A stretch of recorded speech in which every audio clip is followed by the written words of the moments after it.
बिस्मिल्लाहिर्रहमानिर्रहीम। Devcom Pakistan centre for geo political studies से मैं हूं मुनीर अहमद। आजकल पाकिस्तान के अंदर इलेक्शन की गहमा गहमी है। बहुत सारे लोग इसके ऊपर बात कर रहे हैं और कि इलेक्शंस किस करवट बैठेंगे। अभी तक कैंपेन भी शायद दूसरा से स्टार्ट नहीं हो पाई है। लेकिन एक तो हम आज ये देखना चाहते हैं कि हमारे जो अ, पाकिस्तानी हैं वो क्या महसूस करते हैं इस इलेक्शंस के बारे में। वो जो जो भी इसकी सूरत हाल जैसी चल रही है। हालांकि इलेक्शन कमीशन ऑफ पाकिस्तान की तरफ से बहुत सारी ऐसी नोटिफिकेशंस आ रहे हैं जिसमें इलेक्शन कैंपेन करने वालों की तरफ से जो कोई ज़ाब्ता अखलाक की कोई खिलाफ वर्जी हो रही है तो उसके ऊपर जुर्माने भी हो रहे हैं। और इसके ऊपर भी बात करेंगे। और दूसरी एक जो बहुत सवाल सामने आ रहा है वो ये है कि क्या जो भी सूरत हाल रहे इलेक्शन कैंपेन की, तो बिल आखिर कितने परसेंट वोट कास्ट होगा। जो भी लोग मुंतखब होकर आएंगे तो वो कितने टर्न आउट की बुनियाद के ऊपर आएंगे। एक ये सवाल है। दूसरा सवाल और जो तीसरा सवाल है वो सबसे अहम इस तरह से है कि पिछले इलेक्शंस में हमने देखा कि बहुत एफिशिएंट आरटीएस सिस्टम लाया गया था, लेकिन फिर भी नतायज जो हैं वो मुतलका जगह तक नहीं पहुंच पाए। और उसकी जो गिनती थी उसके ऊपर भी बात हुई। और नतायज की जो ताख़ीर हुई इंतखाबी नतायज की, उसके ऊपर भी बात हुई। और बिलाखिर जो सूरत हाल है वो बहुत गंभीर साबित हुई। और सियासी जो जमातें थीं जिन्होंने इंतखाबात में हिस्सा लिया, कुछ उन्होंने वावेला किया, लेकिन फिर जल्द ही वो इसके ऊपर खामोश हो गए।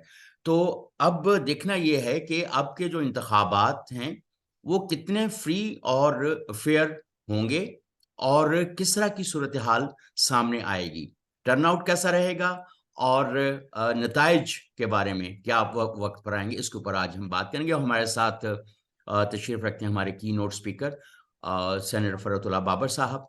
और अभी हमें ज्वाइन करेंगे प्रोफेसर डॉक्टर दाऊद हसान साहब। और हमारे साथ एक और हमारी गेस्ट स्पीकर हैं डॉक्टर खुशबू एजाज साहिबा। She is associate professor Kinnaird college Lahore से। तो बाकी जो हमारे साथ पार्टिसिपेंट्स हैं वो भी इसके अंदर हिस्सा ले सकते हैं, वो अपनी बात बिल्कुल कर सकते हैं। और हम यही जानना चाहते हैं कि इस वक्त जो हमारे आम पाकिस्तानी हैं, स्टूडेंट्स हैं, वो इसके बारे में क्या सोचते हैं और वो कैसा इसको देख रहे हैं। जी फरतुल्लाह बाबर साहब, चूंकि आप एचआरसीपी का एक बहुत अहम मीटिंग भी चल रही है लाहौर के अंदर और आप तशरीफ लाए, तो मैं चाहूँगा कि फरतुल्लाह बाबर साहब आप पहले इसके ऊपर बात करें। ये जो 3 नुकात हैं इसके बारे में आप क्या फरमाते हैं? शुक्रिया जी। मेरी आवाज जी, आ आ रही है रही है। आपको? जी, जी, आ रही है। थोड़ी-सी ज़रा लेट मी कट रही है। हाँ let me try the video also. अगर वीडियो के साथ आवाज ठीक है तो बेहतर है, नहीं तो हाँ, फिर हाँ, मैं हाँ। वीडियो बंद कर दूंगा। जी, जी। अच्छा मुनीर साहब, आपने बड़ा अच्छा सवाल किया। मैं समझता हूँ कि बहुत ही अहम मौजू पर आपने इस डिस्कशन का एहतमाम किया है, और मैं इसीलिए अपनी मीटिंग से बाहर आके आपसे ये बात कर रहा हूँ। आपने पूछा है कि ये इंतखाबात जो हैं कितने फेयर और फ्री होंगे, टर्न आउट क्या होगा, नताइज क्या होंगे। देखिए, पहली बात मुनीर साहब रियली ये है कि इंतखाबात के ऊपर गहरे बादल और इंतखाबात के ऊपर पहले ही से अब सवालिया निशान डाल दिया गया है। कोई लेवल प्लेइंग फील्ड इस वक्त साफ नजर आ रहा है कि लेवल प्लेइंग फील्ड नहीं है। बिलखसूस एक सियासी जमात के लिए उनको तो लेवल प्लेइंग फील्ड से बिल्कुल इनकार कर दिया गया है। और हमने देखा कि जब एक सियासी जमात जो है सोशल मीडिया के जरिए अपने वोटर्स या वर्कर्स तक पहुंचना चाहती थी, तो 3 बार ऐसा हुआ कि इंटरनेट आपका डाउन हो गया, तो उनको अपने वोटर्स तक पहुंचने की कोई इजाजत नहीं है। दूसरा ये है, उसमें हुआ ये है कि लास्ट टाइम जो 2018 था, तो उसमें आपने देखा कि एक आरटीएस था, रिजल्ट ट्रांसमिशन सिस्टम, और वो पुरस्कार तरीके के साथ बैठ गया था। 2013 में आरएमएस था, रिजल्ट मैनेजमेंट सिस्टम। और अब जो है पहली बार अब इलेक्शन कमीशन ने ऐलान किया है कि वो इलेक्शन मैनेजमेंट सिस्टम जो है ईएमएस ला रहे हैं। अब जो ईएमएस है इसकी तफसीलात किसी को पता नहीं है। ईएमएस सिस्टम लाया जा रहा है, लेकिन सियासी जमातों के साथ कोई इसके ऊपर मशावरत नहीं की गई। और हमें याद है कि जब इलेक्शन कमीशन ईवीएम ला रहा था, तो उस वक्त भी इलेक्शन कमीशन ने कहा था कि ईवीएम नई टेक्नोलॉजी है, इलेक्ट्रॉनिक वोटिंग मशीन, और हम ये नहीं करेंगे। लेकिन अब इलेक्शन कमीशन जो है ईएमएस लाया है, इलेक्शन मैनेजमेंट सिस्टम, और इस पर ये भी टेक्नोलॉजिकल बेस्ड सिस्टम है। और इसकी मैं नहीं समझता कि इसके ऊपर कोई ज्यादा पायलट प्रोजेक्ट या ज्यादा तजुर्बात हुए हैं। इस पर भी एक सवाल पैदा होता है कि ऐसा क्यों किया जा रहा है, जबकि सियासी जमातें जो है उनको एतमाद में नहीं लिया गया। और एक और बड़ी चीज है, और वो ये है, एक तो इंटरनेट डाउन हो रहा है। अगर इलेक्शन के दिन इंटरनेट डाउन हो जाए, और अगर इलेक्शन के दिन इंटरनेट मैनिपुलेट किया गया, तो मैं रियली तस्वर की आंख से देख रहा हूं कि और अगर उसका पर्पस लोगों को ये पता लगे, किसी एक खास सियासी जमात या सियासी जमातों को नुकसान पहुंचाना मकसूद हो और उनको इलेक्शन के दायरे से बाहर रखना मकसूद हो, तो इलेक्शन रोज जो है ये इंटरनेट का डाउन होना can create a huge law and problem issue. क्योंकि फिर कुछ लोग ये समझेंगे कि इंटरनेट का डाउन होना उनके खिलाफ जो है इलेक्शन प्लेइंग फील्ड को अनलेवल करना है। एक और तशवीशनाक बात जो हुई है, जिसने तमाम सियासी अमल और इन तमाम इंतखाबी अमल के ऊपर एक सवालिया निशान डाल दिया है, वो ये है कि क्या वजह है कि all of a sudden Pakistan के सेनेट में पुरस्रार तरीके के साथ कुछ मेंबरान आकर रेजोल्यूशन लाते हैं और वो कहते हैं कि इंतखाबात को मुलतवी किया जाए। पुरस्रार तरीके के साथ एक रेजोल्यूशन आ जाता है और वो कहते हैं कि सिविलियंस का ट्रायल जो है वो मिलिट्री कोर्ट में किया जाए। पुरस्रार तरीके के साथ अभी देखा पिछले दिनों में कि जो बलोच वुमेन कैंप था नेशनल प्रेस क्लब के सामने, पुरस्रार तरीके के साथ खुद नेशनल प्रेस क्लब के एक मैनेजर की जानिब से पुलिस को और इंतजामिया को खत लिखा गया कि इनको यहाँ से हटा दो। इसमें तहकीकात होनी चाहिए थी कि कौन है वो अनासर जो पार्लियामान को भी मैनिपुलेट कर रहे हैं, जो नेशनल प्रेस क्लब को भी मैनिपुलेट कर रहे हैं, ये चीजें, और जो इंटरनेट को मैनिपुलेट कर रहे हैं। इन तमाम चीजों को अगर आप जोड़ दें, तो मैं समझता हूं कि जो ये इंतखाबात आने वाले हैं 8 फरवरी को, ये इंतखाबात से पहले ही ज्यादा मशकूक बना दिया गया है। और ये खतरात मंडलाते रहे हैं, क्योंकि हमने देखा कि इंतखाबात से पहले ही ये आवाजें उठ रही थी और ये कहा गया था कि इंतखाबात के लिए 8 फरवरी जो है वो मुनासिब नहीं है, मौसम बड़ा ठंडा होगा, मौसम ठीक नहीं होगा, ये कहा गया कि लोग तैयार नहीं हैं, वगैरह वगैरह। तो कुछ लोग ऐसे हैं जो इंतखाबात नहीं चाहते, और जब वो देख रहे हैं कि नहीं, इंतखाबात तो अब शायद लाजिमन कराने पड़े, तो इस तमाम प्लेइंग फील्ड को अनइवन बना दिया गया है। तो मुझे ये नजर आ रहा है कि इंतखाबात फेयर और फ्री नहीं होंगे। और अगर इंतखाबात हो भी गए, खुदा करे कि हो जाए, तो इससे जो हमारी जो जो जो सियासी अदम इस्तेहकाम है उसमें कमी नहीं आएगी, बल्कि सियासी अदम इस्तेहकाम जो है वो मजीद बढ़ जाएगा। The third thing that I want to say is, आपने पूछा कि वोटर टर्न आउट क्या होगा। पिछले दिनों एक बड़े नामवर एनजीओ ने सर्वे कराया था, और उसमें नौजवान जो हमारा वोटर है, जो एक सिग्निफिकेंट तादाद, नौजवानों की तादाद सबसे ज्यादा है, there are 60% youth in Pakistan. और हम देख रहे हैं कि नौजवानों की जो तादाद है जो वोट डालते हैं, उनकी तादाद और परसेंटेज बतदरीज कम होती जा रही है। और खुद पिछले दिनों आपने ये खबर देखी होगी कि इलेक्शन कमीशन ने कह दिया है कि 10 billion women voters, women don't have national identity cards।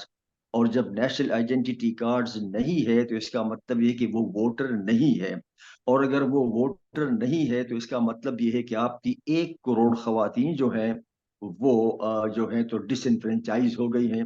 अगर 1 करोड़ खवातीन हैं तो जाहिर है कि इसमें जवान खवातीन भी होंगी, और अगर वो 50 या 60% हों तो आपका नौजवानों का एक बड़ा तबका जो है और खवातीन का, ये आपका डिसइनफ्रेंचाइज्ड हो गया है पहले दिन ही से। तो इसलिए वोटर टर्नआउट जो है, वोटर टर्नआउट भी कम होगा। एक तो कम इसलिए होगा कि उनका वो नहीं है, शनाख्ती कार्ड नहीं है, और हम्म, दूसरा वोटर टर्नआउट इसलिए भी कम होगा कि पहले ही से ऐसे खबरें चलाई जा रही हैं, दुरुस्त हो या गलत हो हम्म, मैं नहीं कह सकता, लेकिन ये खबरें तो आ रही हैं कि दहशत गर्दों का खतरा है, कि दहशत गर्द क्या करेंगे, वो तो हो सकता है कि इस वजह से भी आपका वोटर टर्नआउट कम हो। नताइज क्या होंगे आपने पूछा। ये कहना तो कबल अज वक्त होगा कि नताइज क्या होंगे। मेरे मेरी जाती राय ये है कि कुछ अनासर इलेक्शन मैनिपुलेट करना चाहते हैं, मुलतवी करना चाहते थे, वो नहीं हुआ तो मैनिपुलेट होगा। और शायद हम्म, जो हमारे मुल्क में एक पुराना कुछ लोगों का मखसूस नजरिया रहा है कि इस तरह की हुकूमत बने जो मखलूत हो, जो कमजोर हो, जिसमें तमाम सियासी जमातें कुछ गैर सियासी अनासर की तरफ अपनी बका और दवाम के लिए देखें, ताकि इस सियासी हुकूमत पर जो मखलूत किस्म की हो उसके ऊपर कुछ गैर सियासी लोगों का असर व रसूख और कंट्रोल कायम रहे। तो नताइज कुछ भी हो, नंबर वन, वो अन इवन प्लेइंग फील्ड के नताइज होंगे, जिसमें जो है लेवल प्लेइंग फील्ड नहीं होगा, और उन नताइज की रोशनी में अदम इस्तेहकाम बढ़ेगा। और इसलिए भी बढ़ेगा कि मेरे ख्याल में कि एक तमाम सियासी जमातों का एक थोड़ा थोड़ा हिस्सा होगा, एक कमजोर हुकूमत बनेगी, और उस कमजोर हुकूमत को मैनिपुलेट करना कुछ लोगों के लिए आसान होगा। तो in one sentence, I do not see a very promising outcome of the forthcoming elections. बड़ी मेहरबानी आपकी, अच्छा सर, थैंक यू बस वेरी एक मच। सवाल, वो जो आखिरी नताज वाली जो बात थी ना सर, वो मैं ये कह रहा था कि क्या वक्त पर नतीजे, जो भी रिजल्ट आएगा पोलिंग स्टेशन से, जो सेंटर बनेगा वहां पर चला जाएगा, और ये जो नया इलेक्शन मैनेजमेंट सिस्टम है, तो ये कहीं वो तो नहीं है जो हम कहते हैं कि इलेक्शन बहुत मैनेज हो रहे हैं, तो शायद अब उन्होंने कोई ऐसी कोई डिवाइस बना दी है, सिस्टम बना दिया है कि बहुत ज्यादा एफर्ट्स ना करने पड़े इलेक्शन मॉनिटर, इसको क्या, इलेक्शन मैनेज करने के लिए। ये ऐसे मैं लाइटर टोन में कह रहा हूँ। देखिए, हाँ, देखिए मैं यही कह रहा हूँ कि ये जो इलेक्शन मैनेजमेंट सिस्टम जो नया बनाया गया है, एक तो ऑल ऑफ ए सडन आ गया, ऑल ऑफ ए सडन। हम्म, पहले इसकी कोई खबर नहीं थी, एकदम आ गया। भाई हम्म, आप एक नया सिस्टम ला रहे हो तो उसकी आप हमको बताओ कि इसको टेस्ट किया है, पायलट हम्म, प्रोजेक्ट में कब टेस्ट किया था, क्या रिजल्ट थे, क्या हिचेस थे, एंड हम्म, अबव ऑल आप ये किस लिए ला रहे हो? आप सियासी जमातों को ये यकीन दिलाने के लिए ला रहे हो कि भाई आपके इंतखाबात जो है वो फेयर एंड फ्री होंगे और रिजल्ट ट्रांसमिशन टाइम पे होगी। लेकिन आपने 2018 के आरटीएस के फेल्योर का अभी तक जवाब नहीं दिया कि वो हम्म, क्यों नाकाम हुआ था। तो सियासी जमातें कैसे इस ईएमएस जो नया सिस्टम है इस पर इनका यकीन होगा?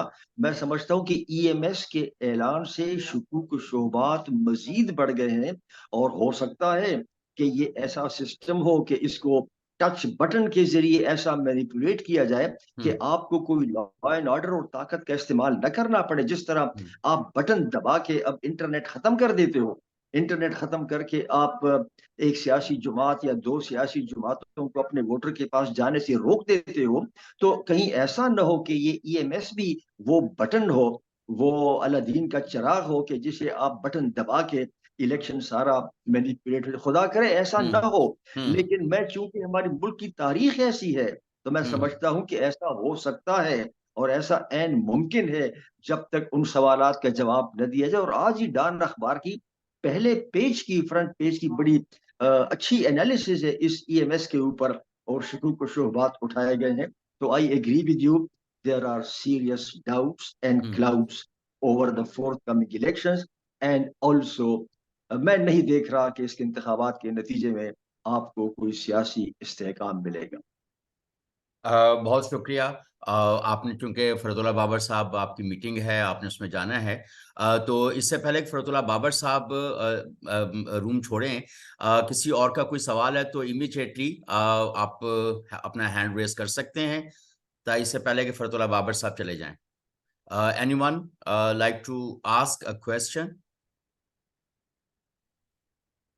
आई don't see any hand raised. ठीक है okay sir, Farzullah okay, Babar thank साहब, यू वेरी मच बहुत सर, शुक्रिया। बड़ी बड़ी जी, बहुत बड़ी शुक्रिया। मेहरबानी सर, गॉड बहुत ब्लेस शुक्रिया आपका यू। जी। Okay, okay, thank you. Doctor खुशबू एजाज साहबा, आप हमारे साथ हैं? हाँ, आप हमारे साथ मौजूद हैं। डॉक्टर खुशबू एजाज साहबा, अभी आपने गुफ्तगू सुनी सेनेटर फ़रतुल्लाह बाबर साहब की। उनको बहुत सारे और वो फ़रतुल्लाह बाबर साहब हमेशा बहुत ऑप्टिमिस्ट होते हैं। जी, लेकिन बिल्कुल। बहुत सारे लोगों की तरह वो अब ऑप्टिमिस्ट नज़र नहीं आ रहे, और इमीडिएटली हुँ, जो ईएमएस सिस्टम लाया गया है, और उन्होंने बताया कि डॉन में इसमें कोई एनालिसिस भी बहुत अच्छा आया है आज का, मैं तो उसको नहीं देख पाया। तो लेकिन हुँ, ये एक तो मैं आपसे ये जानना चाहूँगा डॉक्टर खुशबू इजाज़ साहिबा कि आप नौजवानों में रहती हैं, यूनिवर्सिटी के अंदर आप पढ़ाती हैं। फिर ज़ाहिर है कि हुँ, आप ख़वातीन का अपना एक हलका होता है जिसके अंदर वो मूव करती हैं सोसाइटी के अंदर। बिल्कुल। एक नौजवानों और ख़वातीन के हवाले से फ़रतुल्लाह बाबर साहब ने कहा कि इनके बहुत सारों के आईडी कार्ड्स भी नहीं बने हुए, तो वो बहुत सारे 2 मिलियन वोटर्स जो हैं वो शायद वैसे ही नहीं उसमें आ पाएँगे। सॉरी, 10 हुँ, मिलियन मेरा ख़्याल उन्होंने कहा है शायद। जी, जी। जी। बहरहाल जितने भी वो है, एक तो ये बात है, चलें वो तो एक अलग मसला है कि वो चूँकि सीएन, हुँ, लेकिन ख़वातीन के अंदर और नौजवानों के अंदर, डॉक्टर खुशबू इजाज़ साहिबा, आप ये बताइए कि क्या सेंटिमेंट है? क्या नौजवान जो हैं वो एक बहुत ज़्यादा उम्मीद अफ़ज़ा इलेक्शंस देख रहे हैं? वो इसके अंदर जाकर अपना वोट डालने का सोच रहे हैं? ख़वातीन क्या घरों से बाहर निकलेंगी, जाके अपना वोट कास्ट करेंगी? इसके ऊपर ज़रा आप जो अपने इर्द-गिर्द देख रही हैं, वो ज़रा आप हमें बताइए। अस्सलाम वालेकुम जी। मैं आपसे बहुत अहम मौज़ू पे आज आपने बात करने के लिए बुलाया है और सबसे इम्पोर्टेंट चीज़ ये है कि इस इलेक्शन के बहुत से शकूक-ओ-शुबात हर एक तबके में हमें नज़र आ रहे हैं और ख़वातीन से रिलेवेंट मैं ये बात करूँगी कि एक तो लाहौर में जहाँ पे मैं देख रही हूँ, मैं अपनी स्टूडेंट्स के भी साथ मेरे जितनी भी इंटरैक्शन हुई है, मैं अपना भी देखूँ, मेरे अपने घर में 5 ख़वातीन का वोट है और सबके जो है वो पोलिंग स्टेशन जो है वो डिफरेंट है। जो हम जिस हल्के में हम रह रहे हैं, हमारा उसमें वोट ही नहीं बना। तो ये सबसे बड़ा जो मुझे लगता है कि ख़वातीन के ऊपर ख़ास किस्म का ये टारगेट किया गया है क्योंकि ख़वातीन में एक पार्टी बहुत ज़्यादा मकबूल भी है और उसके जो वोटर हैं वो कहीं भी बेशक उनको निशान कोई भी मिले वो वोट बाहर निकल के वोट करना भी चाहते हैं। और हम ये देखते हैं कि वहाँ पर आपने ऐसी-ऐसी चीज़ें कर दी हैं। एक तो अगर आप पाकिस्तान में महँगाई भी है, गुर्बत की शरह भी बहुत कम है, ख़वातीन इतनी एम्पावर्ड भी नहीं हैं और जो निचला तबका है वो तो फिर भी आप लोग देखते हैं कि पॉलिटिकल पार्टीज़ निकाल के उनको वोट कास्ट करवा लेते हैं। लेकिन मैं देखती हूँ कि जो मिडल क्लास है वहाँ पर आपको अगर एक कार है और 10 जगह पे आपके घर वालों का वोट बना हुआ है, तो फाइनेंशियली कितनी प्रॉब्लम होगी वोट कास्ट करने में क्योंकि आपने एक हलके में खवातीन और मर्द का अलग-अलग कर लिया है। ये सबसे बड़ी मुझे प्री पोल जो रिगिंग नज़र आ रही है, वो इस दफ़ा ये की है। और जो नई डिमार्केशन हुई है कॉन्स्टिट्यूएंसीज़ की, उसमें भी आपको एक बहुत क्लियर कट चीज़ नज़र आती है कि उन्होंने सोशल मीडिया का इस्तेमाल किया है और देखा गया है कि ऐसे-ऐसे हल्का-बंदियाँ की जाएँ कि जिसमें से मनपसंद पॉलिटिकल पार्टी के ऊपर फ़ायदा जिसको हो। तो इन वजूहात पे मुझे लगता है कि कुछ चीज़ें पहले से ही मॉनिटर्ड की गई हैं, उनको बहुत ज़्यादा पहले से मैनेज किया जा रहा है और ये कोई नई बात नहीं है मुनीर साहब। पाकिस्तान में मेरा ख़्याल है 1970 के बाद कोई फेयर इलेक्शन मैंने नहीं देखे हैं। वो मुशर्रफ का रेफरेंडम हो, वो जैसे करवाया गया उसमें तो कोई उम्र की हद भी नहीं थी। तो वहाँ पर हमें बहुत सी चीज़ें ऐसी नज़र आती हैं आप म्यूट हो गई हैं। Unmute hello yourself. हेलो। जी जी, जी जी। Unmute yourself ma'am. जी तो जी। मैं ये बात करना चाह रही हूँ कि पाकिस्तान के अंदर जो हमें बहुत चीजें वाज़े नजर आ रही हैं, ये मैं सिर्फ लाहौर की और आपको अपने लाहौर के हलके की बात बता रही हूँ कि कैसे कैसे है। मतलब मैं NA-122 की वोटर हूँ और मेरा 2-3 दफा मैंने उसी हलके में वोट डाल कास्ट किया है। और अब मेरा जहाँ पे जाके पोलिंग स्टेशन बना है वो मेरे कहीं पे भी ना मेरा शादी से पहले शादी के बाद मेरा वो हल्का कहीं पे भी नहीं है जहां पे मेरा वोट है। और ये मेरे साथ नहीं है, ये मेरे साथ के जितने भी मैं अपनी कोलीग्स के सुनती हूँ उनके साथ ये बहुत बड़ा इशू जो है वो हमें फेस करना पड़ा है। और जहां तक आप वोटर्स की बात करें हैं, youth they are very much enthusiastic, वो वोट कास्ट करना चाहते हैं। जिनके पास वसाइल हैं, जो जा सकेंगे, जिनको कोई इशू नहीं होगा मोबिलिटी का, तो वो तो वोट कास्ट कर लेंगे। लेकिन पाकिस्तान जैसे माशरे में खवातीन इतनी इंडिपेंडेंट भी नहीं होती, they are dependent on male counterparts कि वो उनको लेके जाएं। तो वो मुझे लगता है वहां पर कहीं ना कहीं आपको फीमेल टर्न आउट की ये कुछ वजूहात नजर आ सकती हैं कि उन्होंने जो कोशिश कर रहे हैं कि खवातीन वोटिंग इलेक्शन के दिन जो है वो पोलिंग स्टेशन तक ना जा सके। और अगर बात की मैनेजमेंट की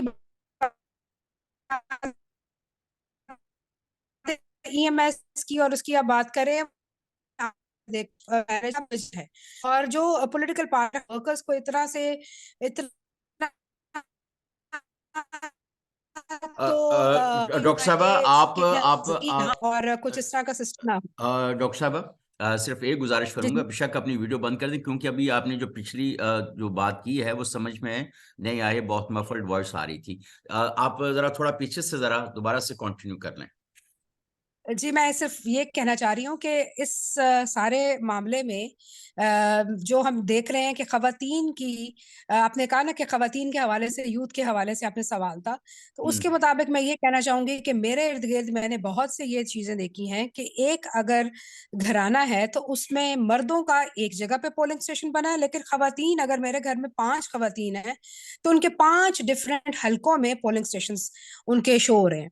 तो ये एक प्री पोल रिगिंग का हमें एक वाज़ेह एक सबूत मिलता है कि खवातीन को पोलिंग स्टेशन से, उनको अपने हल्के से, उनके राइट टू वोट से महरूम रखने के लिए कोशिश की जा रही है। पाकिस्तान जैसा मुल्क जहाँ पे गुर्बत है और खवातीन इतनी फाइनेंशियली भी इंडिपेंडेंट नहीं है कि वो निकल के जाके कोई 12-13 किलोमीटर के रेडियस पे जाके अकेली जाके वोट कास्ट करे ना, आपका कोई पब्लिक ट्रांसपोर्ट का सिस्टम है, तो वो they are dependent on male counterparts. तो जो अगर अब मेल के ऊपर वो डिपेंडेंट भी हैं और अगर मर जा रहा है वोट कास्ट करने, तो खवातीन को कोई खास निकलने दे, किसी बच्ची को कोई खास जाने दे कि जी वो माँ से अलग जाके एक अलग हल्के में बात कर ले, वो चली जाए और वोट कास्ट कर ले, ये मुझे लग रहा है कि इससे फीमेल टर्न आउट बहुत कम होगा। ये मैं सिर्फ आपको लाहौर के कुछ हल्के की बात बता रही हूँ। मैंने आपसे बात की कि मैं NA-122 की वोटर रही हूँ, पिछले 3 इलेक्शन में मैंने वहां से वोट कास्ट किया है, लेकिन इस दफा मेरा हल्का बिल्कुल चेंज है। और जो कॉन्स्टिट्यूएंसीज चेंज की हैं उसमें प्री पोल रेगिंग की बहुत ज्यादा एक वाज़ेह चीज नजर आ रही है कि जैसे सोशल मीडिया का यूज को देख के, लोकेशंस को देख के, जहां लगता है हमें कि इंटरनेशनल जितनी आप कह लें कि जहां से आपका डाटा कलेक्ट हो रहा है ऑल ओवर द वर्ल्ड, हमें ये चीजें नजर आती हैं कि इन चीजों को इलेक्शन में प्री पोल रिगिंग के लिए यूज किया जाता है। और जहां पे आपको पता है कि वोटर कहाँ का है या उसकी सोशल मीडिया से आप प्रेजेंस देख लेते हैं कि वो किधर है, तो उसको आप उठा के इधर उधर फेंक दें। तो ये चीज हमें वाज़ेह नजर आ रही है इन इलेक्शंस में। और जहां तक EMS का सिस्टम है, उस पर मैं ये बात करूंगी कि जैसे RTS सिस्टम बैठा और उसके बाद अभी भी यहाँ पे मैंने बहुत से सेमिनार्स अटेंड किए जब ये इलेक्ट्रॉनिक वोटिंग मशीन आ रही थी, बहुत देखने में अच्छी चीज थी।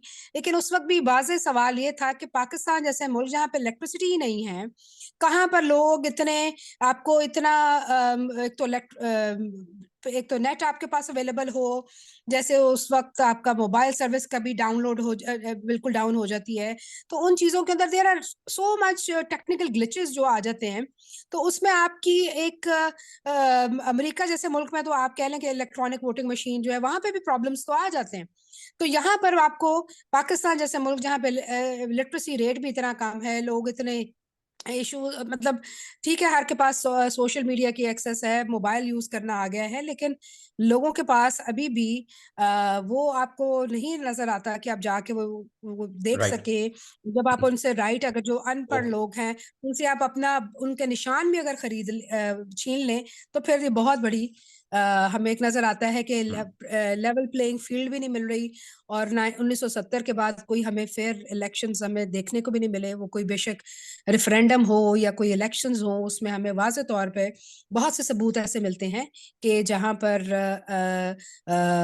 जो एस्टैब्लिशमेंट है उसने अपना रोल प्ले किया है, और वहां पे हमें एक नाज़ी चीजें नजर आती हैं कि गलत हुई हैं। वो तो आप बेशक आरोप। डॉक्टर साहब, आप ये समझती हैं कि जो इलेक्शन के नतायज हैं वो वक्त पर नहीं पहुंचेंगे और मैनिपुलेट हो सकते हैं? जी बिल्कुल ऐसा हो सकता है, क्योंकि हमें पीछे भी देखा जब आरटीए सिस्टम भी बैठा था, और उसमें सबसे बड़ी ये बात थी कि जो हमारे कुछ कोलीग्स जो हैं वो जिन्होंने जाके पोलिंग स्टेशन पे मतलब एज वहाँ पे काम किया और वोट में इलेक्शन में उनका पार्टिसिपेट किया है, जैसे तालीमी आप कह लें कि इदारों से आ जाते हैं, उसमें रोल प्ले होता है उनका। तो उनको जो है वो उधर तक आरओ के ऑफिस तक जाने में इतनी प्रॉब्लम्स हो रही थी। और कहाँ से पहले बैलेट बॉक्सेस, आप फैफन की बहुत सी रिपोर्ट्स भी इसके ऊपर आपको डाटा भी मिल जाएगा कि कैसे वो चोरी हो जाते रहे हैं। और बैलेट वो जो उनके पलंदे के पलंदे जो है, वो उनके जो बोरियां होती थी जिसमें वोट, वो मतलब बॉक्सेस आपको कहते हैं, वो जो बैलेट बॉक्सेस हैं, वो ही गायब हो जाने की बहुत ज्यादा शिकायत पिछले वाले उसमें भी मिली हैं। तो इसमें बस मैं कहूंगी कि पॉलिटिकल पार्टीज को बहुत ज्यादा विजिलेंट रहना पड़ेगा। उनके जो भी कारिंदे हैं जो इलेक्शन उसमें उनकी जो नॉमिनेटेड वहां पे इलाके में हैं, उनको बहुत विजिलेंट रहना पड़ेगा, क्योंकि ईएमएस में तो आप कुछ भी भेज सकते हैं ना, कितने वोट इधर उधर करने में क्या प्रॉब्लम नहीं हो सकती। वहां पे अगर आप रिगिंग शुक्रिया, करना चाहें तो रिगिंग हो सकती है। थैंक यू जी। बहुत शुक्रिया। कोई हमारे जो पार्टिसिपेंट्स हैं, if they want to ask any question to doctor खुशबू एजाज साहिबा, anyone, you can raise your hand. Okay, doctor Hasan Dawood साहब, I think you have joined us. जी सर, अस्सलाम जी वालेकुम। जी, अस्सलाम वालेकुम डॉक्टर हसन, कैसे हैं आप? अच्छा डॉक्टर जी साहब, शुक्रिया, थैंक अभी यू। अभी हम यही बात कर रहे हैं, और फेयर एंड फ्री इलेक्शंस का एक तो जो प्री पोल जो भी सूरत हाल है उसके ऊपर तो हम बात कर ली है। जो अभी हम आज के वेबिनार में हमने तीन बातें सामने रखी। एक तो फेयर एंड फ्री का जो सूरत हाल, दूसरा जो मेन पॉइंट है वो टर्न आउट का है कि क्या हमारे पास इतना टर्न आउट आएगा, और इसके ऊपर भी बात हो रही है कि अगर एक खास हद तक टर्नआउट ना हो तो इलेक्शंस को दोबारा से होना चाहिए, जैसे अक्सर मुल्कों के अंदर होता है कि अगर एक खास सतह के ऊपर टर्नआउट ना हो या एक कोई कैंडिडेट एक खास सतह के ऊपर वोट ना ले पाए तो वहां पर इलेक्शंस दोबारा होते हैं। अभी हमने रिसेंटली तुर्की के अंदर भी देखा, यही वहां पर भी ऐसी सूरत, और कई ऐसी और मिसालें हमारे पास मौजूद हैं। एक तो हम टर्नआउट के हवाले से कि ओवरऑल टर्नआउट क्या रहेगा, और जो पासिंग मार्क्स कह लें कि कितने वोट एक कैंडिडेट ले, कितने परसेंट वोट ले तो उसको कामयाब करार दिया जाना चाहिए, एक। और तीसरा ये है कि अभी ईएमएस सिस्टम नया आ गया है, तो क्या आप समझते हैं कि रिजल्ट जो है सही रिजल्ट्स वो वक्त पर मुतलका जगह पे पहुंच के काउंट हो जाएंगे, और कैंडिडेट्स को बहुत ज्यादा इंतजार कराए बगैर और कौम को बहुत ज्यादा इंतजार कराए बगैर हम अपने इंतखाबी नताइज का ऐलान कर पाएंगे? जी डॉक्टर साहब। जी शुक्रिया बहुत बहुत। एंड आई थिंक मैं एक्नॉलेज करूंगा कि आपने ये जो आज की डिस्कशन डॉक्टर साहब, आपकी भी मेरा ख्याल है कि आज और नेट इस वक्त पूरे मुल्क के दोबारा से जरा अंदर, कमजोर स्पेशली चल रहा है। मुल्क के अंदर, आप अपनी वीडियो वीडियो बेशक बंद जी कर मैं लें। ज्यादा ऊंचा बोल लेता हूँ, आप ठीक है? हाँ वीडियो, हाँ जी अब बेहतर है। हाँ अब बेहतर है, अब बेहतर है। जी जी डॉक्टर तो साहब। मैं ये कह रहा हूँ कि इस वक्त नेचुरली पूरे मुल्क के अंदर एक इलेक्शन का फीवर है। स्पेशली मीडिया के अंदर आप देखते हैं कि ओवरऑल डिस्कोर्स यही है। लेकिन हमने दो तीन चीजों को ऑब्जर्व करना, और मैं फिर आके एक्सप्लिसिटली आपके सवाल का जवाब देता हूँ। पहले तो ये कि ये बहुत ही एक यूनिक साल है जिसके अंदर तकरीबन दुनिया के 60% ममालिक जो है वो इलेक्शन में जा रहे हैं। और ये ह्यूमन हिस्ट्री में या एटलीस्ट पॉलिटिकल हिस्ट्री में ये अनप्रेसिडेंटेड है, पहले कभी नहीं हुआ। और एशिया के अंदर बहुत सारे ममालिक हैं जो इलेक्शंस में जा रहे हैं, आपको पता है यूएस के इलेक्शंस हैं, और ये पूरे ओवरऑल जो डेवलपमेंट सिनेरियो है उसको ट्रांसफॉर्म कर रहे हैं। तो मैं इलेक्शन को 3 एस्पेक्ट से देखता हूँ। सबसे पहले तो मैं इलेक्शन को, क्योंकि आपने पॉलिटिकल हार्मनी या पॉलिटिकल एजेंडा या पॉलिटिकल मेल प्रैक्टिसेस की तो बात सुन ली इससे पहले दोनों। मेरे नजदीक जो सबसे इंपॉर्टेंट एस्पेक्ट है जो कि इस वक्त तक आ जाना चाहिए और क्लैरिटी आनी चाहिए पब्लिक को, वो उसके मैनिफेस्टो है कि क्या पार्टीज जो हैं वो रियलिस्टिक मैनिफेस्टो दे रही हैं, क्या लीडरशिप इतनी प्रैग्मेटिक है कि जो मसाइल हैं इस वक्त पाकिस्तान के जो कि अनप्रेसिडेंटेड हैं, from economical to political to division to overall climate change and development जो चैलेंजेस हैं, क्या वो एड्रेस करने के काबिल है ये लीडरशिप? और अगर ये जो लीडरशिप इस काबिल है और उसका मैनिफेस्टो इसका है, तो क्या वो प्रोमिसेस जो करते हैं क्या वो उसको पूरा करेंगे? ये भी एक किस्म की एक मैल प्रैक्टिस है। क्या वादे तो बड़े बड़े करते हैं इलेक्शन में और जलसों में। फॉर मी जो इलेक्शंस है वो जलसे जुलूस से ज्यादा मैनिफेस्टोस की इम्प्लीमेंटेशन और मैनिफेस्टेशन है। अब जहां आपने सवाल किया कि क्या टर्न आउट कितना होगा, तो मैं चूंकि यूनिवर्सिटी से वाबस्ता हूं, तो मेरे नजदीक, और इसमें किसी को भी आप ब्लेम नहीं कर सकते सिवाय पॉलिटिशियंस के, कि उन्होंने आपस में harmony at least on the political discourse के पाकिस्तान के अंदर किस किस्म की पॉलिटिकल एजेंडा होगा, किस किस्म की पॉलिटिकल डेवलपमेंट होगी, किस किस्म की चीजों को हाईलाइट किया जाएगा, और कैसे जो इनके हाउसेज हैं both lower house and upper house उसके अंदर किस किस्म की डिस्कशन होगी, या सिर्फ सड़कें बनाने पे और पुल बनाने पे जोर दिया जाएगा।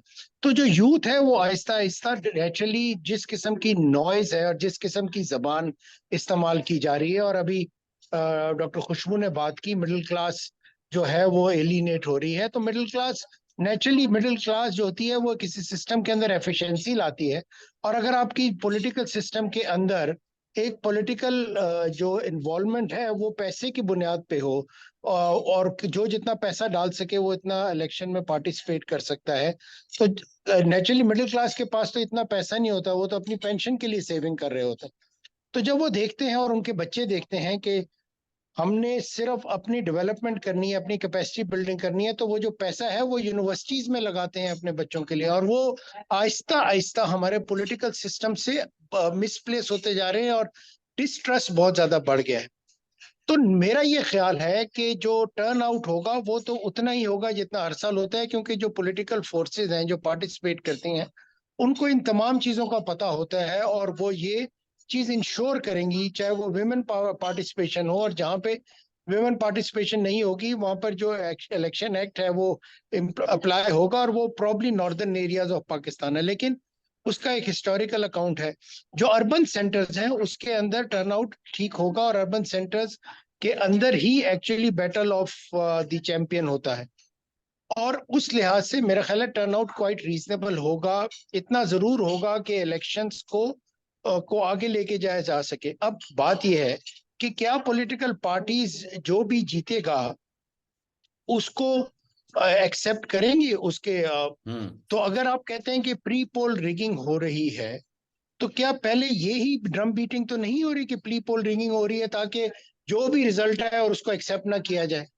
जो जीतेगा वो कहेगा बहुत अच्छा है, जो हारेगा, और फिर वहीं से लड़ाई शुरू होगी, और अगले 5 साल हम लड़ाई देखते रहेंगे, और मुल्क के अंदर डेवलपमेंट नहीं होगी, डिस्पाइट कि जिस तरह की पॉवर्टी है, डिस्पाइट जिस तरह की क्लाइमेट चेंज के चैलेंजेस हैं, डिस्पाइट जिस तरह के जियोपॉलिटिकल चैलेंजेस हैं। आप देख रहे हैं किस तरह क्राइसिस बढ़ रहे हैं ग्लोबली, और उसकी वजह से किस तरह इकोनॉमी, क्योंकि 2024 में तो आईएमएफ ने भी और वर्ल्ड बैंक ने भी और वर्ल्ड इकोनॉमिक फोरम जो भी हुआ है उसके अंदर उन्होंने कह दिया कि इकोनॉमिकली कोई बहुत ही स्टेबल साल नहीं होगा, चैलेंजेस बढ़ेंगे, सप्लाई चेन के चैलेंजेस आएंगे। तो क्या ये जो ममालिक हैं जो जहां पर इलेक्शंस हो रहे हैं उसकी लीडरशिप, वो बहुत सारे मुल्कों को मैं स्टडी भी कर रहा हूँ, देख रहा हूँ कि वो ऐसी लीडरशिप को प्रमोट कर रहे हैं जो यंगस्टर्स हों और जो इन चैलेंजेस को देख सकें और इनको एड्रेस कर सकें एटलीस्ट शॉर्ट टर्म। क्या हमारे यहाँ इलेक्शन मैनिफेस्टोज, और मैं आपसे ही क्वेश्चन करता हूं कि कितने लोग हैं जिन्होंने इलेक्शन मैनिफेस्टोस पढ़े हैं पार्टी के, एक्सेप्ट वो जो कि नारे सिर्फ लगाए जाते हैं और वो हम टीवी पे सुनते हैं। कोई कहता है मैं इतनी % बिजली फ्री कर दूंगा, कोई कहता है कि मैं IMF के चुंगल से बच जाऊंगा। तो कोई रियलिस्टिक बात करें ना जो कि हो सके, और आवाम को बताएं कि ये इस तरह के चैलेंजेस आपके ऊपर आ रहे हैं, आपकी गुर्बत के एड्रेस करने के लिए मैं ये एजेंडा लेके जाऊंगा। लेकिन चूंकि ग्लोबली हमारे पे चैलेंजेस है तो इन्फ्लेशन कम नहीं होगी। हम एग्रीकल्चर सेक्टर पे काम करेंगे, हम मुख्तलिफ सेक्टर पे काम करेंगे। और मैं आपको चाइनीज डेवलपमेंट मॉडल की बात करता हूँ। और इसीलिए आप एक बहुत सख्त डिबेट चल रही है, डेमोक्रेसी या capitalist system versus socialist system. तो वहां पर तो जब आप डेवलपमेंट करते हैं तो पॉलिटिकल लीडरशिप और उसकी सिनर्जी के साथ साथ विल ऑफ द पीपल आती है। और विल ऑफ द पीपल हमारे यहाँ तो इलेक्शन के थ्रू डिमॉन्स्ट्रेट हो सकती है। तो क्या वो विलिंगनेस जो है उसके अंदर right people for the right job हम सेलेक्ट कर रहे हैं? तो ये अगर हम पॉलिटिशियंस को ब्लेम करते हैं तो हम एज वोटर्स भी तो ये देखें कि हम किस किस्म के एजेंडास को प्रमोट कर रहे हैं, या हम Maula Jatt style of politics ही करने को प्रमोट करते रहेंगे जो हमने 70 और 80 में कर लिया ना काफी। तो अब हमें कोई नए सिस्टम में, specially in this time of AI और जो टेक्नोलॉजी है उसके अंदर हमें नए आइडियाज को प्रमोट करना पड़ेगा ना। वरना तो आप यहाँ पर AI के थ्रू कई आराम से अभी नहीं तो अगले 5 साल बाद आराम से इलेक्शन जीत सकते हैं। एक रोबोटिक्स लाए और सिस्टम लाए और एक जाली वीडियोस प्रमोट करके किसी का इलेक्शन बिल्कुल आप तबाह कर सकते हैं। सेकेंडली जो बात विमेन पार्टिसिपेशन की है, नेचुरली मैं समझता हूँ अर्बन सेंटर्स के अंदर ये शऊर आ गया है विमेन की पार्टिसिपेशन का इलेक्शंस में। वो होगा जो रूरल सेंटर्स है, और आपकी इकोनॉमिक डेवलपमेंट के लिए रूरल अर्बन सिनर्जी बहुत जरूरी है। तो क्या वहां पर आप औरतों को इतना इनकरेज कर रहे हैं जहां पर अभी तक आप बिजली नहीं दे सके, जहां पर आप अभी तक इंटरनेट नहीं दे सके, जहां पर आप तालीम और लिविंग के बुनियादी प्रिंसिपल नहीं दे सके, और वहां पर आप इलेक्शन पार्टिसिपेशन को एक बहुत बड़ा इशू बना रहे हैं? मेरे नजदीक तो इससे बहुत ज्यादा इश्यूज हैं। मेरे नजदीक ये बहुत बड़ा इशू है कि वहां पर बच्चों के स्कूल नहीं है। मेरे लिए बहुत बड़ा इशू है कि वहां पर बच्चों के स्कूल नहीं है। और हम बातें कर रहे हैं और आप सुनेंगे बहुत सारे मैनिफेस्टोस के अंदर, and I will close very shortly, आप बात करेंगे कि हम ग्रीन ट्रांजिशन लेकर आ रहे हैं, हम रिन्यूएबल एनर्जी देंगे, हम सोलर सिस्टम लगाएंगे। बुनियादी बिजली और बुनियादी आप सिस्टम्स तो दे नहीं सकते। तो मैं अगर मैनिफेस्टोस को देखता हूं तो मैं देखता हूं कि कौन सी पार्टी शॉर्ट टर्म में, लॉन्ग टर्म में और मिड टर्म के अंदर इस केपेबल है कि वो इन चीजों को एड्रेस कर सके और पाकिस्तान को एक स्टेबल पाकिस्तान दे सके। मेरी दुआ है अल्लाह मियाँ से कि पाकिस्तान के अंदर पोस्ट इलेक्शन हारमनी आ सके, हारने वाला भी ग्रेसफुली आगे बढ़े, जीतने वाला भी ग्रेसफुली आगे बढ़े, और आपस में सिनर्जी करें, इसको मुल्क की मुफाद के लिए यूज करें। मुझे नहीं फिक्र कि कौन जीता है कौन हारता है, क्या नाम है उसका। मेरे नजदीक ये इंपॉर्टेंट है कि उसका मैनिफेस्टो क्या है, उसका एजेंडा क्या है, और वो कैसे मुल्क के अंदर उन चैलेंजेस को एड्रेस कर सकता है जो हमारे। थैंक यू जी। बहुत शुक्रिया डॉक्टर हसन दाऊद साहब। आपने बड़ी तफसील के साथ एजेंडा और मैनिफेस्टो के ऊपर बात की और ये बहुत ज़रूरी है। इसके ऊपर कोई हमारे पार्टिसिपेंट्स में से कोई बात करना चाहे? Any comments? डॉक्टर खुशबू, आप कुछ ऐड करना चाहती हैं?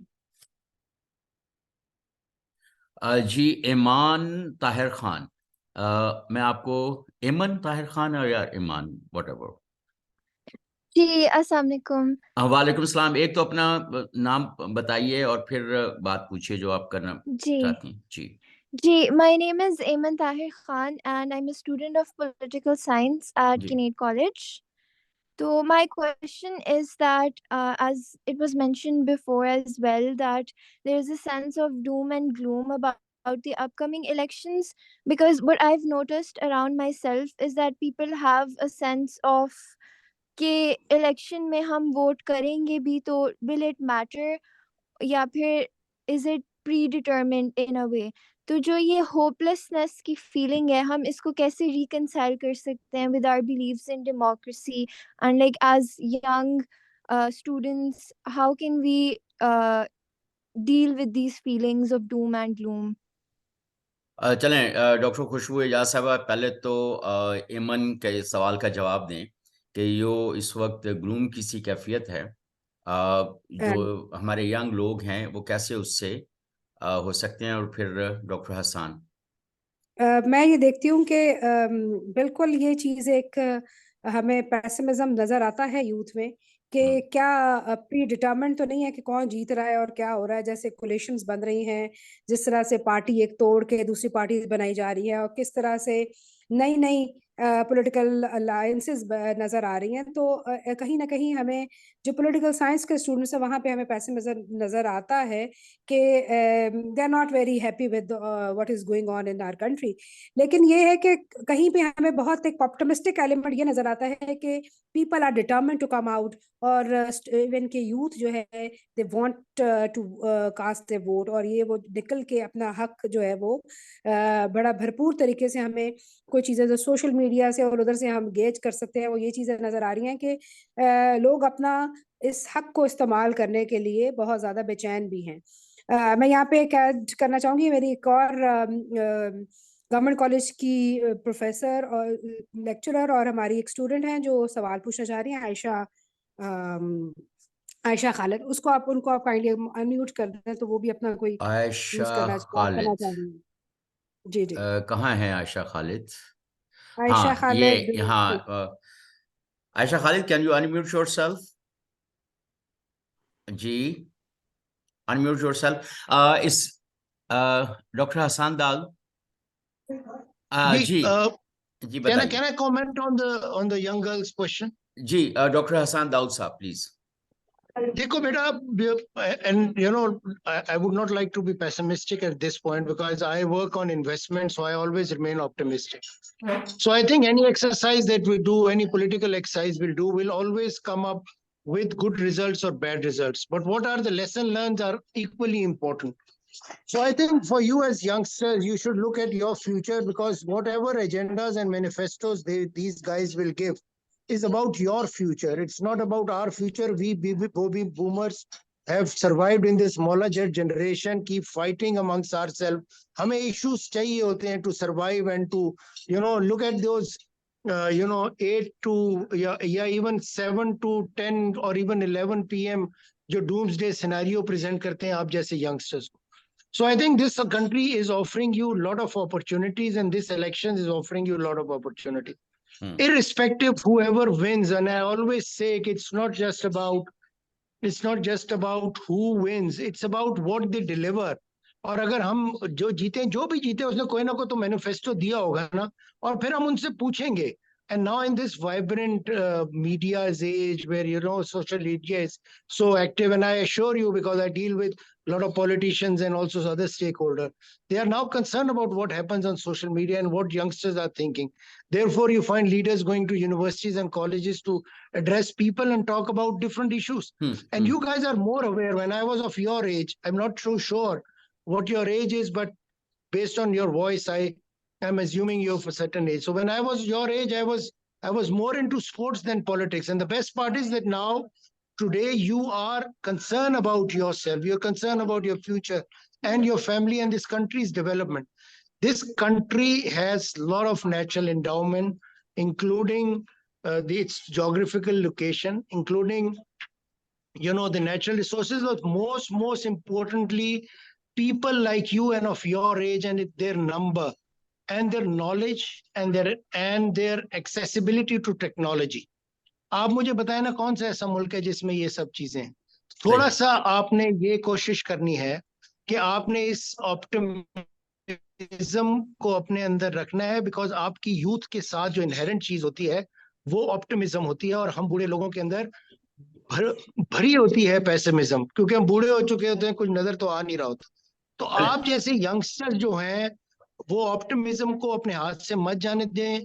जाएं, वोट करें, इलेक्शन के बाद जो रिजल्ट आए तो फिर उसके मैनिफेस्टो पकड़ें और बोलें कि तुमने ये वादा किया था, और फिर हम उसको डिलीवर करेंगे इंशाल्लाह. बिल्कुल सही, बिल्कुल सही। बहुत शुक्रिया डॉक्टर दाऊद। बुनियादी बात भी यही है कि हम जिन लोगों को वोट देते हैं उनका मुहासबा नहीं करते और एहतसाब की तरफ नहीं जाते। और ये हमारे नौजवान, चूंकि अब हम जो स्टैटिस्टिक्स कहते हैं कि हमारे नौजवान जो हैं वो तकरीबन कोई 64-65% हैं।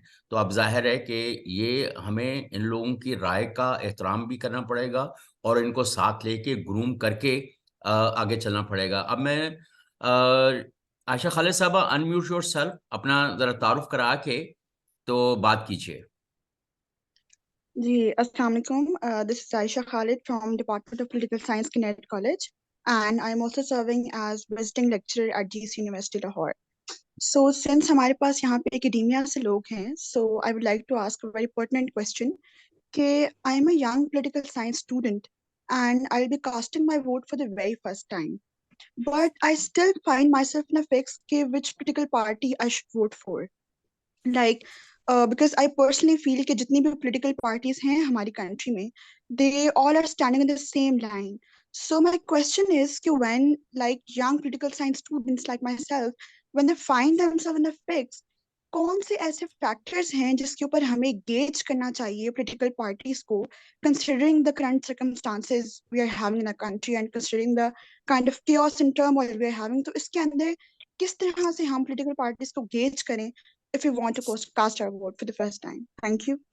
डॉक्टर खुशबू साहब। जी, मुझे लगता है कि सबसे जो इम्पोर्टेंट चीज़ है इस पैराए में वो ये है कि हम ये देखें कि मैनिफेस्टोज जैसे हसन दाऊद साहब ने कहा, और दूसरी हम देखें कि कमिटमेंट जो लीडरशिप है उनको हम उन लोगों को सेलेक्ट करें जिनका पहले हम देख चुके हैं कि उन्होंने क्या पार्लियामेंट में क्या अपना इफेक्टिव रोल प्ले किया है, पॉलिसी मेकिंग में या लॉ मेकिंग में उनका क्या रोल रहा है। उन कैंडिडेट्स को हम वोट करें और उन लीडरशिप को हम वोट करें कि जिसने कि हमें डिफरेंट जो हमारे इकोनॉमिक, पॉलिटिकल, जो हमारे इंफ्रास्ट्रक्चर के इश्यूज हैं, हमारे सोशल इश्यूज हैं, हमारे फॉरेन पॉलिसी के इश्यूज हैं, जिसके ऊपर किसी की कोई हमें नजर आती है कि उनकी इन्वॉल्वमेंट रही है, उनका जो मैनिफेस्टो है उसको बारे में क्लियर है, और उनकी पास्ट हिस्ट्री वो चीज़ों को हमें शो करवाए कि जी इन्होंने पहले डिलीवर किया है, या इनका इन्होंने they have maturity and they have been loyal to the Pakistani public. तो these are some parameters we should look. और सबसे बड़ी बात corruption. If they are not corrupt, we should vote those people who are sincere with the public of Pakistan. Thank you. Iman, please ask your question. Or if you Assalamu want to alaikum. Ji. Yes, sir. Assalamu alaikum. My name is Iman. I'm a student of political science, semester 6. And my question is that being a student of political science, we know how important elections are for the democracy to stay intact, right? But lately, जिस तरह से elections करीब आते जा रहे हैं, I've been seeing this narrative going around where people are like they don't even want to take part in elections because they're like हमारे vote की कोई importance नहीं है because it's everything is so scripted. So how can we change that narrative where we can indulge people in elections, और जो importance है elections की और vote casting की, especially youth के अंदर, because so many of my relatives and my friends they're like कि जो elections हैं उनकी हम क्यों वोट डालें जाके, क्योंकि हर चीज हमें ऑलरेडी नजर आ रही है कि जिस तरह से होना है हर चीज ऑलरेडी जो है वो पैन आउट हुई है. तो how can we change that narrative? Okay, thank you. Doctor Hasan Daud, I would ask you कि भाई हर चीज तो स्क्रिप्टेड है, सारी गेम प्लान तो नजर आ रहा है नौजवानों को, तो what do you say कि देखिए मैं this proves my point that the youngsters of this time and age are more vibrant, more pragmatic and more knowledgeable than what we were. Second point is जो आपके previous one of the participant जिसने question किया, मैं समझता हूँ कि वो कितनी खुशकिस्मत है कि उसने वो चीज समझ ली जो मैंने 50 साल के बाद जाके समझी कि ये सब एक तरह के हैं. ये उसने एक यंग एज में ये बात समझ ली है. और अगर ये बात आप समझ लें तो आपकी आपस की लड़ाइयाँ, जो आपकी जो सोसाइटी के अंदर जो डिवीजन है वो खत्म हो जाती है. अगर आप समझ लें कि ये चीज overall, only the elites can participate in election, and of course what we can do as middle class and the lower middle class and perhaps the lower of the lowest class also is that perhaps हम उनकी voting के अंदर जाके, जब आप ठप्पा लगा रहे होते हैं तो कोई नहीं देख रहा होता, उस वक्त आपका जो दिल करे आप लगा सकते हैं.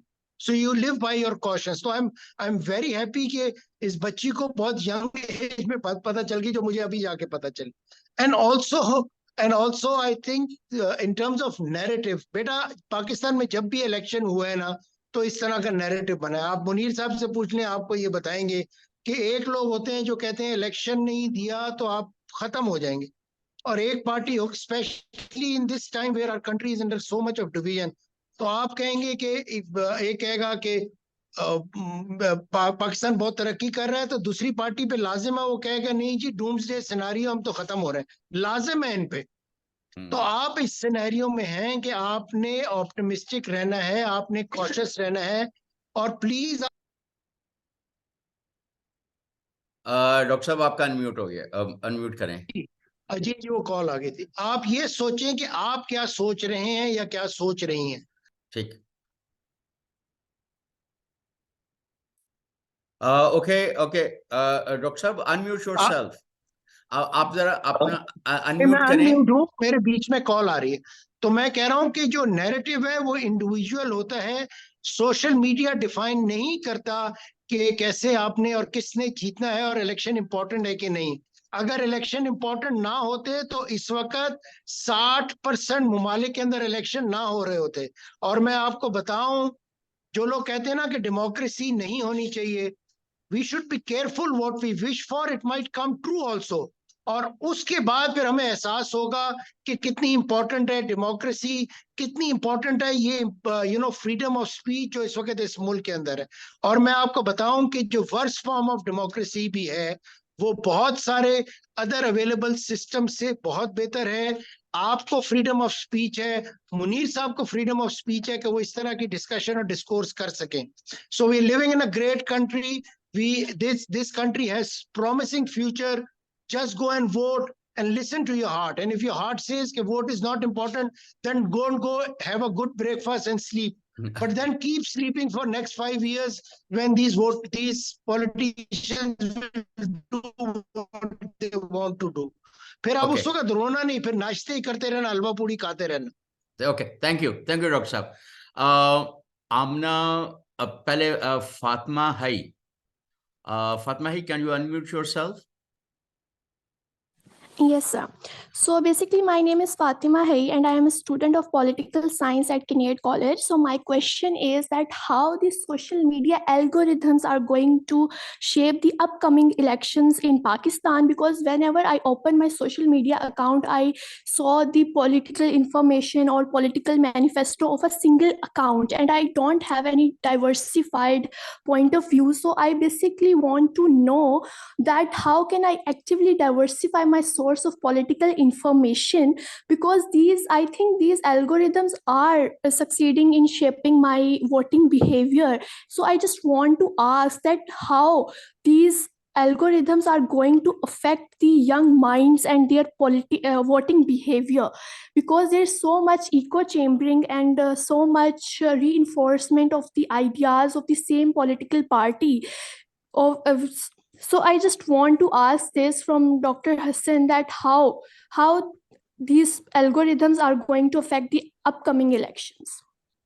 जी, अब हमारे पास वक्त भी थोड़ा सा है और एक और सवाल भी लेना है, जरा मुख्तसरन. जी मैं जल्दी डॉक्टर से इसका हसन. जवाब दे देता हूँ. ऑल्सो मैं भी जरा बाहर हूँ तो मेरे लिए जरा कम्युनिकेशन इशू है. मैं सिंपल बेटा these numbers, this algorithm, this AI and robotics will influence the way it has become walk of life.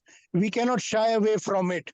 और अभी आप देखिएगा कि किस किस्म की स्पीचेस बनाई जाएंगी आगे, और AI को यूज किया जाएगा, चैट GPT को यूज किया जाएगा तकरीरें लिखने और समझने के लिए. So this is important. और रिसर्च जो हो रही होगी पॉलिटिकल सोशल साइंसेस में, पॉलिटिकल साइंस में, उसके अंदर भी ये टेक्नोलॉजी बहुत ज्यादा इम्पोर्टेंट हो जाएगी. तो आप बेटा ये, और मैं आपको बताऊं कि यही एक होप है, क्योंकि आप लोगों की नॉलेज हमारे से बहुत बेहतर है. और जितनी टेक्नोलॉजी होगी, जितने एल्गोरिथम होंगी, जितनी AI रोबोटिक्स होंगी, ये बूढ़े लोग आहिस्ता आहिस्ता निकलते जाएंगे और अब यंगस्टर्स के लिए अपॉर्चुनिटी होगी. So I am very hopeful because of the technology. Keep promoting technology my dear. Okay doctor साहब, दूसरी बात जो पार्टिसिपेंट ने पूछी वो ये है कि जाहिर है कि जो ऑल्टरनेट सोर्स ऑफ इंफॉर्मेशन क्या हो सकता है ताकि वो अपनी जो सियासी राय है उसको मुख्तलिफ तरह से देख सकें और कोई अपनी सियासी राय बना सकें, क्योंकि अगर एक ही तरह की राय उनको सोशल मीडिया से मिल रही होगी और कोई दूसरा सोर्स ऑफ इंफॉर्मेशन नहीं होगा तो वो कैसे ये चेक कर सकेंगे कि जो सोशल मीडिया के ऊपर नजर आ रहा है वैसे भी सोशल मीडिया जो है वो बिल्कुल और तरह का है जो रियलिटी से ज्यादा परसेप्शन बिल्डिंग और नैरेटिव बिल्डिंग के लिए इस्तेमाल हो रहा है. Doctor Hasan, can you unmute yourself? जी मैंने कर दिया अनम्यूट.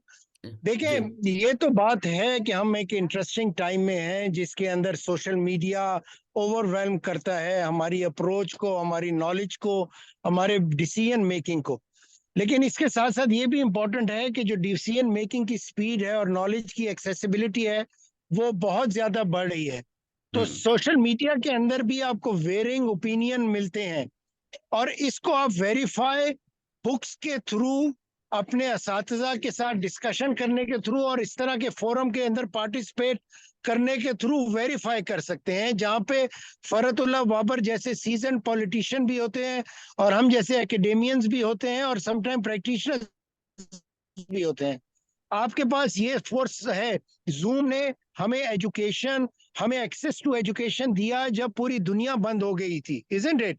सोशल मीडिया ने आपको जिंदा रहने के लिए एंटरटेनमेंट दी जब सब लोग एक डिप्रेसिव मोड में थे during covid. Do you remember that? तो आपके पास अपॉर्चुनिटी है. जो मेरी रिक्वेस्ट है आप लोगों से कि, और and I tell you very interesting story about this, 1 minute के अंदर मुनीर साहब. I was traveling with former Prime Minister to Turkey for presenting Pakistan, क्योंकि मैं इन्वेस्टमेंट से डील करता हूँ. So while I was at the airport, तो वहां पे मुझे स्टीवन हॉकिंग की एक बुक मिली, Don't Read the News. तो वो ये कहता है in his book, and he has written very good book, you know, 7 Habits of Successful People also. तो उस बुक में वो कहता है कि आपको दिन के अंदर सिर्फ 1 घंटे से ज्यादा मीडिया नहीं देखना चाहिए और सिर्फ 1 दिन अखबार पढ़ना चाहिए और यंगस्टर्स को संडे का पढ़ना चाहिए जहां पे जॉब अपॉर्चुनिटीज आती हैं. क्योंकि जो मीडिया है वो आपके साथ वो नॉलेज शेयर करना चाहता है जो वो आपसे शेयर करना चाहते हैं, नॉट नेसेसरली वो नॉलेज जो आप हासिल करना चाहते हैं या जो आपके लिए जरूरी है. सो इसलिए आप मीडिया, चाहे वो सोशल वर्जन हो या कोई प्रिंट वर्जन हो, उसको इतना अपने ऊपर इन्फ्लुएंस करने दें कि आपकी जो जाती नॉलेज है based on your character, based on your culture, based on your environment, उसको इन्फ्लुएंस मेंटेन रखें और उसको ओवरवेल्म ना करने दें. आप देखेंगे कि आप राइट चॉइसेस इन लाइफ करेंगे और इसलिए नेक्स्ट 5 years एंड 10 years जिस स्पीड की नॉलेज शेयरिंग होने वाली है, यू नो, अब तो हम जराफे की कितनी किस्में हैं और वो क्या क्या करता है और जिंदगी कितना रहता है, और खरगोश की कितनी किस्मों से लेके इंसान की वैल्यूज को भूलते जा रहे हैं. सो इसके अंदर जो आपकी वैल्यूज है वो चीज जो आपको ह्यूमन बनाती है एंड आपको डिफरेंशिएट करती है, उसको सोशल मीडिया के जरिए ना करने दें. आप बिल्कुल राइट डिसीजन लेंगी, ट्रस्ट मी, और आप अपने कॉशन पे चलें, अपने नॉलेज पे चलें, आप सही डिसीजन ले लेंगे इंशाल्लाह. बहुत शुक्रिया, thank you. Aamna Waseem, please introduce yourself और फिर अगर आपने कोई राय देनी है या सवाल पूछना है तो please go ahead. Yes, sir. Assalamu alaikum. My name is Amna Wasim. I'm a student of political science, semester 8, Kinnaird College. So my question is that what role is ECP playing this time? Like every time we see that ECP is criticized and blamed for rigging of elections, and they are not like said that they have played a fair role in the elections. So should we be prepared for a similar reaction for ECP this time also? Or what else should we expect from ECP this time? This is my question. Thank you. अच्छा, इसमें एक मैं चीज़ add करना चाहूँगा कि ज़ाहिर है कि इलेक्शन कमीशन ऑफ पाकिस्तान का काम तो इलेक्शंस कराना है और सारी सूरत हाल है, लेकिन कहीं ना कहीं उनकी जो पॉलिसीज होती हैं या एक्शंस जो होते हैं वो मैनिपुलेट होते हैं, और जो आपके इदारे हैं या मौजूदा हुकूमत जो भी होती है, कहीं ना कहीं पे वो ऐसी पॉलिसीज के साथ आता है, और ये पहले भी मेलाइन भी होता रहा है और इसके ऊपर क्रिटिसिज्म भी होता रहा है। और शायद अब जैसे फरतुल्लाह बाबर साहब ने कहा कि ईएमएस सिस्टम के बाद जो अभी इलेक्शन मैनेजमेंट सिस्टम लेकर आए हैं और उसके ऊपर पॉलिटिकल पार्टीज को एतमाद में नहीं लिया गया, और उसकी कोई एफिशिएंसी या उसकी जो कारकर्दगी है उसके बारे में कोई टेस्ट उनके साथ नहीं शेयर किया गया, और ना तो जाहिर है कि ऐसी सूरत हाल में यकीनन दोबारा फिर जो आपने बात की उस पे इलेक्शन कमीशन ऑफ पाकिस्तान के ऊपर फिर दोबारा से कोई ना कोई उंगलियां उठ रही होंगी और उसके ऊपर बात हो रही होगी। मेरा तो इसके ऊपर ये टेक है। डॉक्टर खुशबू एजाज साहबा, आप इसके ऊपर क्या कहती हैं? जी, बहुत ही अहम बच्चों ने लॉगरिथम की जो बात की है और अभी इलेक्शन कमीशन की जो बात की है, मैं ये चाहूंगी कि इलेक्शन कमीशन मुझे लगता है कि कहीं ना कहीं बाइख्तियार है, और ये इलेक्शन कमीशन जो है वो सब पार्टीज ने मिल के उसके ऊपर इत्तेफाक करके उनको किया है। और इलेक्शन कमीशन के ऊपर जो हम चीजें देख रहे हैं कि जो कोई भी केस आ रहा है उसमें सुप्रीम कोर्ट का भी बहुत इंपॉर्टेंट रोल है। तो इलेक्शन कमीशन अगर कोई भी बेजाब्तगी में पकड़ा जाएगा तो उसमें हम सबको एक उम्मीद होनी चाहिए कि सुप्रीम कोर्ट अपना अपना उसमें एक रोल प्ले करेगी। अगर हमें कहीं पे किसी पॉलिटिकल पार्टी को, किसी एक सेगमेंट ऑफ सोसाइटी को लगता है कि इलेक्शन कमीशन अगर बायस्ड है, तो वहां पे हमें एक सुप्रीम कोर्ट का उस पे एक उम्मीद रखनी चाहिए, और हमें ये एक एज अ फोर्स हमें नजर आनी, मतलब एक पब्लिक को एक प्रेशर भी डालना चाहिए कि हमें कहीं ना कहीं तो इंसाफ की उम्मीद रखनी चाहिए। Okay, thank you. अब मेरा ख्याल है ये आखिरी सवाल है जो हम ले रहे हैं। अहमद कामिल साहब, अनम्यूट योरसेल्फ। Yeah, जी hi, अहमद Ahmed कामिल Kamil. साहब, आप कोई सवाल करना चाहते हैं? जी, मेरा क्वेश्चन था कि doesn't the state have a moral onus upon it to control political apathy? जी डॉक्टर खुशबू, अनम्यूट योरसेल्फ। जी, हमारी स्टेट के पास अब बिल्कुल इस बच्चे ने जो सवाल किया है, दोबारा से हमें सोशल कॉन्ट्रैक्ट लिखने की जरूरत पेश आ गई है। और जो हालात हम देख रहे हैं कि जहाँ पे मिलिट्री का बहुत ज़्यादा रोल है इन पॉलिटिक्स, सो वहाँ पर सब पॉलिटिकल पार्टीज को मिल बैठ के कहीं ना कहीं एक नया सोशल पैक्ट, सोशल कॉन्ट्रैक्ट लेके आने की ज़रूरत है, जहाँ पे कि हमें देखें कि स्टेबिलिटी नज़र आए, इंस्टेबिलिटी और ये सब चीज़ें पॉलिटिकल जो है वो मेच्योरिटी और मतलब एक ऐसी चीजें नजर आए हमारे पॉलिटिकल अफेयर्स के अंदर, जहां पर के हमें नजर आए कि हर एक सेगमेंट ऑफ सोसाइटी को प्रॉपर रिप्रेजेंटेशन दी जाए, उनके तवक्कुआत, उनकी उम्मीदों उन पे पूरा उतरा जाए। वैसे कामिल साहब, बात ये है कि रियासती इदारों की और पूरी रियासत की जो जो भी उसके और हुकूमत उसमें शामिल है, जो भी इंटरिम गवर्नमेंट हो या केयर टेकर गवर्नमेंट हो, ये उसका एक अखलाकी फर्ज तो है कि वो सबको साथ लेके चले और एक बेहतर इलेक्शन या एक एब्सोल्यूट टर्म में तो हम इस पे शायद बात ना कर पाएं, लेकिन फिर भी एक बेहतर सॉल्यूशन देना और बेहतर नताइज लेकर आना, आवाम की जो राय है उसको सामने लेके आना, ये तो रियासत और रियासती इदारे जितने भी हैं इनकी एक अखलाकी और कानूनी जिम्मेदारी और आईनी जिम्मेदारी तो है। लेकिन इसके बावजूद भी हम देखते हैं कि कहीं ना कहीं मैनूवरिंग तो होती रहती है। डॉक्टर हसन दाऊद साहब, ये 2-3 सवाल जो अभी उठाए गए हैं, इसके ऊपर अगर मुख्तसरन अगर आप इस पर करें, ताकि फिर मैं इसको कंक्लूड भी करना है मुझे। जी, बहुत मुख्तसरन। पहले तो ये कि ईसीपी वही कर रहा है जो ईसीपी पिछले 70 साल से कर रहा है, तो इसलिए ज्यादा परेशान होने की जरूरत नहीं है। आप देखें कि आप क्या कर रहे हैं, क्या आप कोई चीज अपनी एजेंडाज में अपने इलेक्शन के लिए, and how does election is defined by you and your family and people around you, क्या वो चीज चेंज होती है? मैं हमेशा इलेक्शन कमीशन के, आप जरा, अब तो आपके पास टेक्नोलॉजी है ना जिससे पिछले 70 साल के इलेक्शंस को आप देख सकते हैं, तो आप देख लें कि वो क्या करता रहा और कैसे डिफरेंट होता रहा है। तो वो वही कर रहा है जो कर रहा है। And as far as the empathy part is concern, remember, you know, we live in a society which is highly polarized, and in a polarized society, what I will say to my opponent, it will always be incorrect. So that definition of state and that definition of empathy would vary from person to person, from state element to state element. And what I am saying today may vary when a situation changes after some times. और अगर आप पिछले election में देख लें तो एक party जो आज शोर मचा रही है वो पिछले इलेक्शन में नारे लगा रही थी, और मे बी आज जो नारे लगा रही है वो अगले इलेक्शंस में शोर मचा रही है. So what I would like to state is that you must understand what is the definition of empathy and why should people may have, I mean, it's not about leadership alone, you know, it's about state. And when you talk about state has national issues and has national problems and also has national agendas.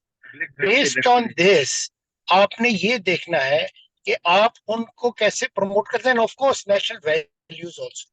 आपने ये देखना है कि इन a community of nation कहीं आप बिल्कुल ही disgrace तो नहीं हो रहे. क्या आपकी वैल्यूज और आपके इलेक्शंस और आपकी इस तरह की तमाम एक्सरसाइजेस डिस्ग्रेस तो नहीं हो रही? तो अगर वो नहीं हो रही और एक रे ऑफ होप है तो फिर आप समझ लें कि एम्पैथी भी एग्जिस्ट करती है सम और दी अदर. अगर आप समझते हैं कि बिल्कुल ही नहीं है और बिल्कुल ही कोई होप नहीं है तो फिर आप ये क्वेश्चन पूछ सकते हैं, which is a very legitimate question I guess. Last point मैं आपसे जरूर एक करना चाहूँ कि जो इलेक्शन कमीशन ऑफ पाकिस्तान है या जो स्टेट ऑर्गन है वो जो अपने लिहाज से एक overall, and also doctor Khushboo spoke about supreme court, वो अपने लिहाज से डिसीजंस लेते हैं. अब बहुत सारे लोग क्वेश्चन करते हैं कि like, you know, and of course sometimes you are biased because they are also part of the society and the same community where we live in. But in that aspect also आपने ये देखना है कि क्या जो लोग से for example supreme court के पास केस गया है और वो उसको यू नो कंटेस्ट कर रहे हैं, तो क्या वो जो papers and documents and the arguments जो दे रहे हैं वो करेक्ट हैं कि नहीं, या पॉलिटिकल हर जगह पॉलिटिकल नैरेटिव और स्लोगन्स तो नहीं चलते ना, कहीं आर्गुमेंट्स भी देने होते हैं, कहीं डेटा. और ये यंगस्टर ने जिसने डेटा का क्वेश्चन किया, हियर इज द पॉइंट. अगर आपके पास डेटा है और आपके पास डेटा का रिस्पॉन्स कलेक्शन और डेटा एनालिसिस ज्यादा है, इसीलिए दुनिया भर में इस वक्त डेटा एनालिस्ट जो है वो सबसे ज्यादा हाई पेड है. और इवन पॉलिटिकल पार्टी के अंदर जो डेटा एनालिस्ट है उनकी बड़ी वैल्यू है. So I would only say do not expect empathy when you at an individual level is not ready to give empathy. This is a collection of individuals within a society. बहुत शुक्रिया.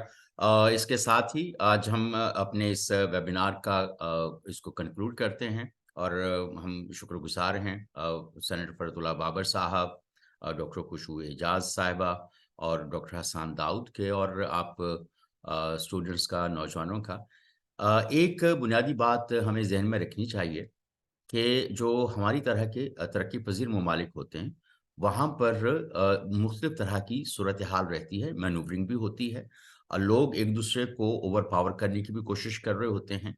लेकिन इन सारी चीज़ों के बावजूद भी बहुत सारी ऐसी चीज़ें होती हैं जो सिर्फ इंतखाबात के मुस्तकिल इसका जो है मुतवातर होते रहने से ही वाबस्ता होती हैं.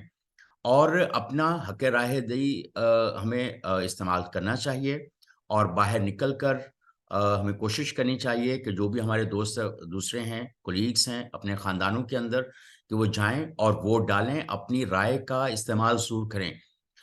नताइज जो भी आपको नज़र आ रहे हों उसकी परवाह किए बगैर मेरा ये ख्याल है कि इस तरह से हम कम से कम एक हक राय दही इस्तेमाल करते हैं, और जब ये एक रिवायत पड़ जाती है हक राय दही इस्तेमाल करने की, तो जो इंतखाबात का टर्न आउट है वो ज़्यादा बेहतर होना शुरू हो जाता है और ज़्यादा मौसर तरीके के साथ आप अपने नुमाइंदे मुंतखब कर सकते हैं. और दूसरी अहम बात जो सारे इस डिस्कोर्स के में सामने आई कि वो वोट देते हुए आपको दूसरे पार्टी जिसको आप वोट दे रहे हैं, या जब भी आप किसी पार्टी को वोट देने के लिए ये तय करते हैं, तो आपको उनके मैनिफेस्टोस को देखना चाहिए। मैनिफेस्टोस क्या वो आज के जो हमारे कॉन्टेम्परेरी इश्यूज हैं, जो आजकल के हालात हमारे हैं, क्या वो सियासतदान और उनका जो माजी है और उनका जो मैनिफेस्टो है, क्या वो एक दूसरे के साथ मेल खाता है, और क्या उसकी रोशनी के अंदर हम उनसे ये तवक्को रख सकते हैं कि वो हमारे जो आज के मौजूदा दौर के जो मसाइल हैं, उसको सही तौर पर हल कर पाएंगे। तो मेरा ये ख्याल है, बल्कि हम सबका ये ख्याल होना चाहिए कि हम उन लोगों को मुंतखब करें जो ज़्यादा आपकी राय को और आपके मसाइल को समझते हों। इसके साथ मुझे दीजिए इजाज़त, और अगले वेबिनार तक हम अगले वेबिनार के अंदर हम कुछ और किसी अहम मसले के ऊपर बात कर रहे होंगे। बहुत शुक्रिया।